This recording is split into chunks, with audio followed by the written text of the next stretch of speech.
Assalamualaikum warahmatullahi wabarakatuh. Perkenalkan, nama saya Ramdhani, NPM 418181918046.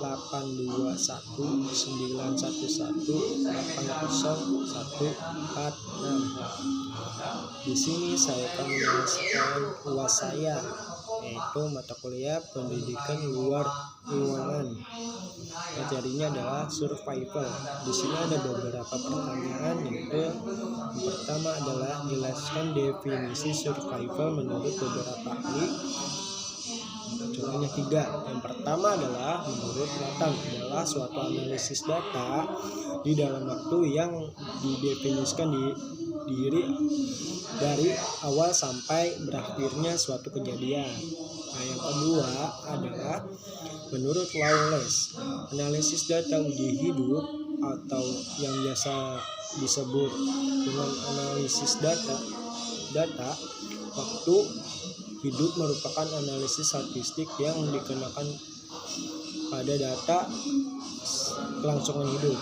Nah, yang ketiga adalah menurut Glenbow atau Klein,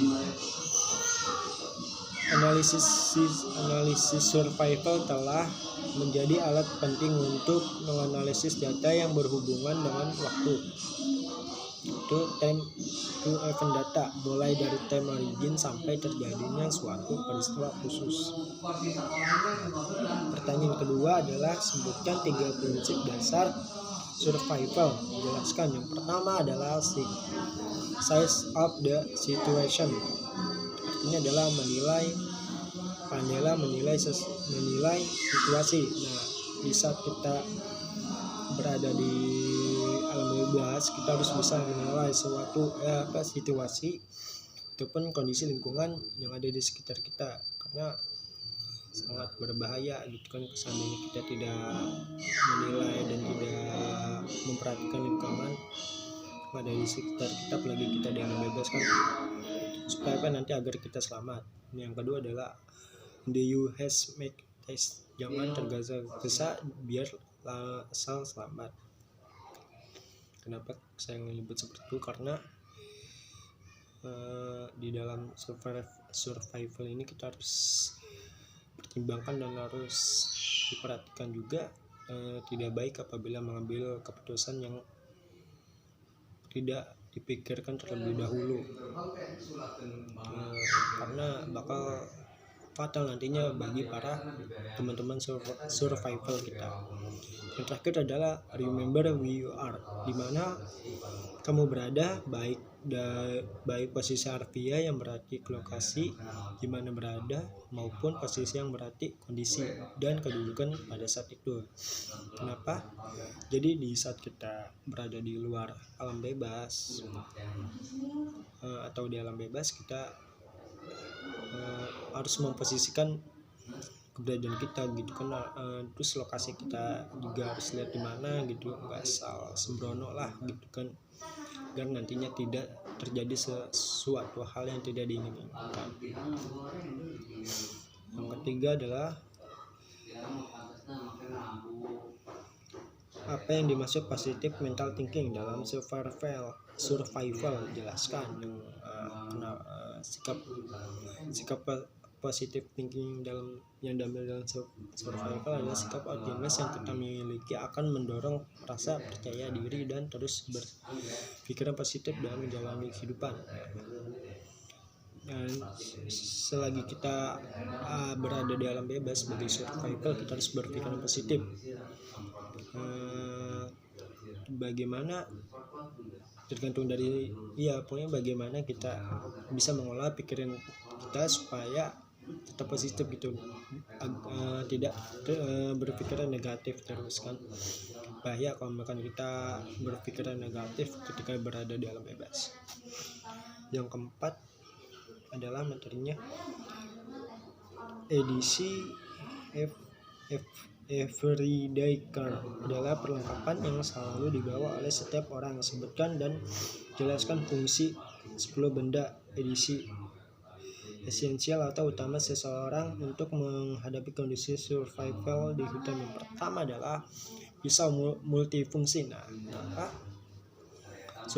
Kenapa survival membawa pisau ini? Karena sangat berguna ketika berada di hutan ataupun di alam bebas, karena banyak multifungsinya, kayak bisa memotong rumput lah atau mencari bahan-bahan makanan gitu kan, seperti ranting. Yang kedua adalah makanan. Kenapa survival harus membawa? Karena sangat perlu ini kan, karena kita selagi di alam bebas tidak bisa kalau tidak membawa makanan sendiri kan, apalagi kan makanannya berbeda dengan yang biasa kita di alam-alam sekitar kita. Ini kan di alam bebas, kita di hutan, kita harus membawa perlengkapan makanan yang begitu banyak gitu, seperti kaleng atau sup-supan lah. Yang ketiga adalah sumber api atau korek api. Nah itu perlu banget. Kenapa harus membawa korek api atau sumber api gitu kan? Karena gunanya untuk menghangatkan tubuh ketika cuacanya dingin atau cuacanya ekstrim kan gitu kan. Tapi selain bisa sebagai menghangatkan tubuh, juga kita bisa memasak ketika tidak membawa perlengkapan seperti kompor. Yang keempat adalah peralatan PDKK. Gunanya untuk ketika teman kita ada yang cedera atau terluka, kita bisa menggunakan alat PDKK ini. Yang kelima adalah peluit. Gunanya adalah sebagai simbol ketika teman kita ada yang ketinggalan atau merasa capek dan kita sudah mendahuluinya, kita bisa menggunakan peluit ini. Yang keenam adalah kompas. Gunanya sebagai penunjuk arah ketika nanti kita berada di alam bebas.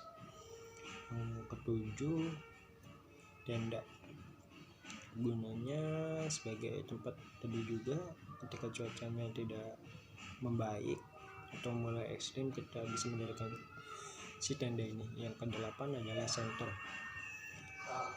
Senter gunanya untuk menerangi ketika kita di malam hari gitu kan, untuk mencari kayu atau ingin kemana gitu, bisa menggunakan senter. Yang ke-9 adalah sleeping bag. Sleeping bag gunanya untuk sebagai kantong tempat tidur gitu kan, dan juga bisa menghangatkan tubuh juga. Yang ke-10 adalah emergency blanket, karena sangat penting nih bagi para survival emergency blanket ini, karena gunanya untuk memanaskan di dalam tubuh, karena supaya suhu tubuh kita tidak hilang gitu kan. Seandainya suhu tidak hilang, mungkin kita bisa menggigil atau terkena hipotermia. Yang kelima adalah materinya. Apa bedanya basecraft dan survival? Nah, basecraft sendiri itu adalah sebuah teknik cara bertahan hidup di alam liar dengan meminimalisir penggunaan alat modern. Nah, kalau survival sendiri adalah sebuah seni beradaptasi dengan lingkungan untuk berusaha tetap hidup dalam keterbatasan dan keberhasilan untuk tetap hidup di alam terbuka, dipengaruhi oleh alam dan memamerkan benda-benda yang ada di sekitar kita gitu. Jadi sebenarnya tidak ada bedanya sih, cuma dibilang hampir sama, cuma cara tekniknya aja gitu kan yang mungkin berbeda. Bushcraft itu sih sendiri kayaknya lebih menggunakan alat-alat yang masih tradisional dan memanfaatkan keadaan yang berada di sekitarnya. Itu saja yang saya bisa sampaikan, kurang lebihnya mohon maaf. Waalaikumsalam warahmatullahi wabarakatuh.